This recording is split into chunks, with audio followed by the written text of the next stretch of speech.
ভালোবাসা আসলেই অসহায়।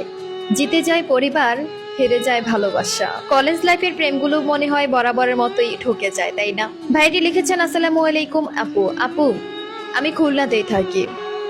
খুলনাতেই আমার বেড়ে ওঠা, খুলনাতেই আমার সব স্মৃতি, খুলনাতেই আমার সবকিছু। দুঃখজনক বিষয় হলো, পরিবার আমাকে অনেক কষ্ট করে লালন পালন করেছে।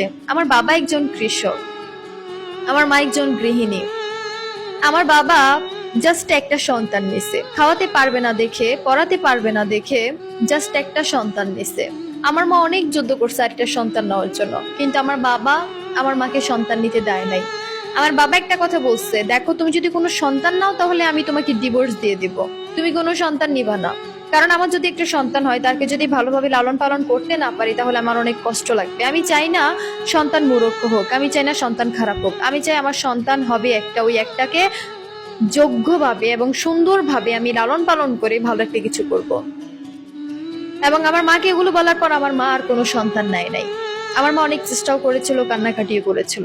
যাই হোক, ওই টপিক গুলো বাদ দেই। আমি খুব শর্ট করে আমার ভালোবাসার স্টোরিটা শেয়ার করব। আমার জীবনটা আমি পুরো ধ্বংস করে দিয়েছি শুধুমাত্র একটা মেয়ের জন্য। একটা মেয়ে আমাকে পুরো একদমই ছারখার করে দিছে। একটা মেয়েকে, আমি যখন ইন্টার ফার্স্ট ইয়ার উঠলাম, আমি যখন কলেজে ভর্তি হলাম, ঠিক তখন থেকে একটা মেয়েকে আমি পছন্দ করা শুরু করে দিলাম। আমি তো কলেজে পড়তেছি, এবং কি ওই কলেজের সাথেই একটা স্কুল ছিল, ওই স্কুলেই একটা মেয়ে পড়তো। মেয়েটা যেমন দেখতে সুন্দর ছিল, তেমন দেখতে তার চুল ছিল, তেমন তাকে দেখলেই একদম মনটা ঠান্ডা হয়ে যেত, বিষয়টা এরকম লাগতো। যাই হোক, মেয়েটাকে যখন আমি দেখলাম স্কুল থেকে, যখন মেয়েটা বাড়িতে যাচ্ছিল, মেয়েটাকে দেখে এক নিমেষে আমি প্রেমে পড়ে গেলাম। মেয়েটাকে দেখে মনে হয় যেন আমি কিছু একটা হারিয়ে ফেলছি, মনে হয় যেন আমার মনটা এই মেয়েটা কেড়ে নিচ্ছে, বিষয়টা এরকম লাগলো। যাই হোক, এক দেখায় আমি মেয়েটার প্রেমে পড়ে গেলাম, মেয়েটাকে ভীষণ মিস করতেছিলাম। তো আমি কলেজ শেষ করার পর আমি প্রত্যেকটা দিন আমি স্কুলের সামনে দাঁড়িয়ে থাকতাম শুধুমাত্র মেয়েটাকে দেখার জন্য। আস্তে আস্তে মেয়েটাকে দেখতে দেখতে মেয়েটা আমাকে ফলো করলো, আমি মেয়েটাকে ফলো করলাম, এবং মেয়েটার আস্তে আস্তে নাম্বার নিলাম। নাম্বার নিয়ে মেয়েটার সাথে আস্তে আস্তে কথা বলতে শুরু করলাম। ইন্টার ফার্স্ট ইয়ার আমি মেয়েটার সাথে প্রেম করলাম, ইন্টার সেকেন্ড ইয়ারে উঠলাম, মেয়েটার সাথে আমার একটা গভীর প্রেম হয়ে গেল।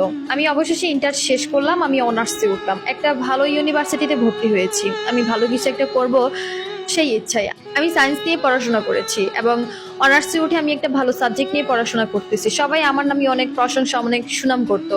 সবাই বলতো, যাক, অবশেষে ছেলেটাকে ভালোভাবে মানুষের মতো মানুষ করতেছে, এই কথা বলতো সবাই আমার বাবার নাম ধরেই। যাই হোক, সেটা আর নাই বলি। আমি মেয়েটার প্রেমে এতটাই পড়ে গেলাম যে মেয়েটাকে আমি বলতেছি, আমি তোমাকে ছাড়া বাঁচবো না, তুমি আমাকে ছেড়ে কখনো যেও না। মেয়েটা আমাকে বললো, তোমাকে ছেড়ে আমি কখনো কোথাও যাব না।